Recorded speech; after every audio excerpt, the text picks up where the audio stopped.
felt like I was floating. And I realized when jumping in to take care of our dad, we really never had the chance to grieve the loss of our mother. So it was sort of a double whammy, and it really tore me up. It changed the course of my life. How so? Well, I think at that point, my parents were gone. I didn't have to worry about disappointing them. We had gone through a lot of trauma in our family, problems with our kids. We had adopted a lot of kids. My grandson died. I had a grandson born 3 months early. My daughter had a lot of problems. We had a lot of kids with a lot of problems. And I had all this trauma. Mom has to be there all of the time. And I think when my dad died, I felt it was okay to break, to let go. Explain that to me. Well, I ended up pretty much having a breakdown. I was misdiagnosed with bipolar disorder. In reality, it was CPTSD. I ended up misdiagnosed. I was put on antipsychotics, all sorts of things. And it was really the start to the burning of my life, or the life that I had known. How did that affect you? How did it affect your family? What do you say? I didn't know what was happening to me, and so I couldn't really tell my kids what was happening to me. They just watched their mother go down in flames with absolutely no reason. They had no clue what was going on with me. And they really couldn't have a clue with what was going on with me because I had no clue with what was going on with me. So that made it doubly hard, and it took years and years and years to get past that part. What sort of things happened when you said you fell apart? Well, I tried to keep it together. I failed at that. I ended up going halfway around the world. Things, I thought they made sense, but when I look back, nothing made sense. I was running from something that was inside of me. I knew I wasn't running from anything here. I knew that I was running from something inside me, but I didn't know what it was. I didn't know it was CPTSD. I didn't know it was the grief of losing my parents, as well as other childhood traumas. I had been molested by our childhood doctor, who was a pretty prestigious doctor. He was the team doctor for the Texas Rangers. I was molested by him. That's something that really hit me after Dad died. I had put that back in a box and hadn't thought about it. And I was in therapy one day and something triggered it, and I remembered it. My parents wouldn't take us into the doctor. They would take us and wait in the waiting room, at least me, 6 and 7 years old, and send me back into the doctor. So until I was 17 years old, from like 6 or 7 years old until I was about 17, I had this doctor molesting me. No one ever knew. My parents never knew that. And I think that's a kind of a regret I had. That's one thing I wish they had known. I don't know what they could have done about it. At that time, authority figures, we were taught you just don't question. You don't question. And I didn't question. And I think that, I think it affected my parenting, and I became much more overprotective than my parents had been. In what ways? What ways were you overprotective? I was very, very strict with my kids. One of my main goals was to make memories with them, take pictures, have great Christmases, do all of these fun, cool things, make sure that I told them I loved them every day. I was very overprotective, especially when it came to smoking. I had watched 2 grandparents die and a 3rd grandparent died, all smoking-related deaths. And the woman that had the biggest influence on my life as I was growing up, watching her go from this vibrant, beautiful woman to dying of cancer was something that was so ingrained in me. I didn't want that to happen to my kids.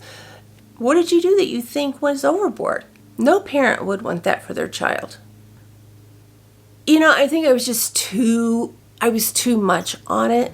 I was too smell your fingers, smell your hair when you got home. I've been with friends. That's where the smoke came from. Well, then I got to where I would smell their fingers, and if they smelled like smoke or if they were sparkling clean, I knew they'd been smoking. And I went too far, and they all ended up smoking. And it's a choice. I don't like it, but it's a choice they made, and I have to respect that. I have to realize they didn't live through what I lived through. They didn't watch this heroine of mine die. I was affected in ways that they could never be affected unless they were in my shoes and as close to someone as I was to her. You said this was your grandmother? Yeah, my mom's mom, Dina. She was awesome. How so? Oh my gosh, she was just so much fun. She was so vibrant, and she was so full of life and joy, and she really impacted who I became as an adult. She would take us to the racetracks. I was only like 13 years old, and she would put my makeup on, take the gum out of my mouth, dress me up. We would go to the racetrack. She would give us racing forms, and she had the system. She would put us at different locations and said, just look pretty and look really confused. We're going to meet here however many minutes before time to place your bets. And whichever horses were mentioned the most, that's who we would bet on. And you know what? Dang it, if she didn't get it almost every time. There was one time, though, that we came home with only a dime, and she talked her way through it. It was when there was a toll booth on Interstate 30, and she got us through. Let's change the course of the questions. Is that okay with you? Of course. Whatever you want to ask, I am here. Do you think you're easy to talk to? Oh, I'm too easy to talk to. I didn't know until about a month ago, my daughter came down and gave us all the Myers-Briggs personality test, and I came out as an ENFP. That is me, 100%.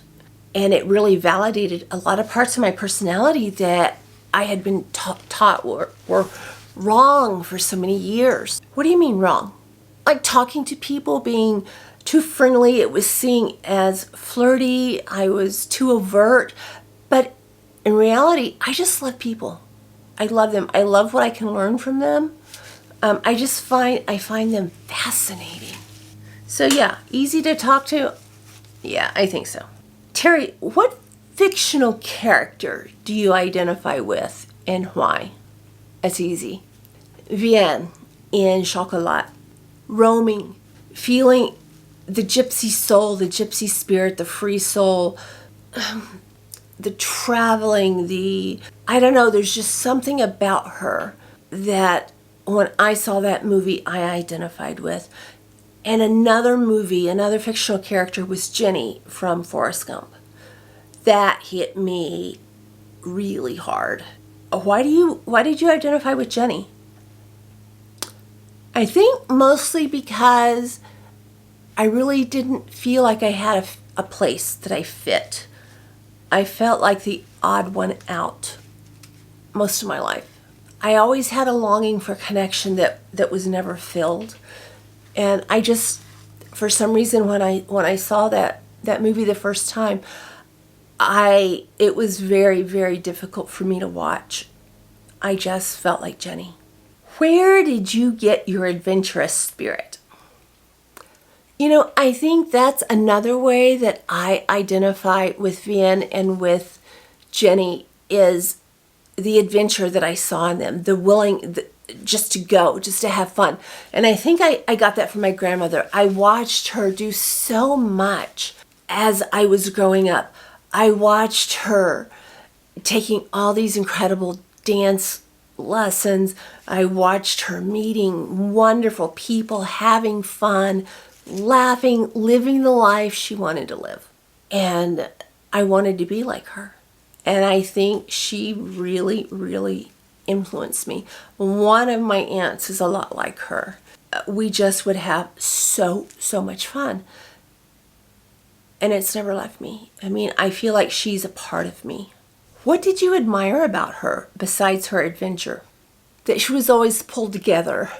She always had her makeup on. She always had her fingernails done. I never saw her without polish. She was always well dressed. I never saw her just like slouchy or anything. She was just always put together. Do you think you get your sense of style from her? And what is your sense of style? Very much. I think I get the need to be put together from her. I remember she told me, you don't do this for other people, you do it for yourself. It makes you feel good. And I always held on to that, and it does. It makes me feel good. How would you describe your sense of style? My personal sense of style? She was very elegant and chic. I think I have that ability, but I'm more boho, biker chick, a little edgy, but I do really enjoy the elegant, chic, classic, 1940s, 50s look. I just like to be pulled together. It makes me feel pulled together mentally and physically. Do you dress to get attention or for yourself? I have been accused for dressing for attention my entire life. When I look at it, I don't see that. When I look at it, I dress to express what I'm feeling at that moment or how I want to feel at that moment. So it's laughable to me. And when people say that, I just have to look at them and think, oh my gosh, this is crazy, because I dress for me. I do my makeup for me. I just see it as a part of who I am. You ride a motorcycle, right, Teri? Oh, yes, I ride a motorcycle. What does your bike say about you? Your bike is very unique. Oh yeah, my dad and I put that bike together after I was hit, and he wanted me to be seen. And I think my bike is a perfect combination of me in the feminine part with the touch of pink, to the more kind of badass biker chick with the leather and the fringe and the studs and the rebel kind of a feel, the nostalgic feel of my bike. I ride, it's white noise.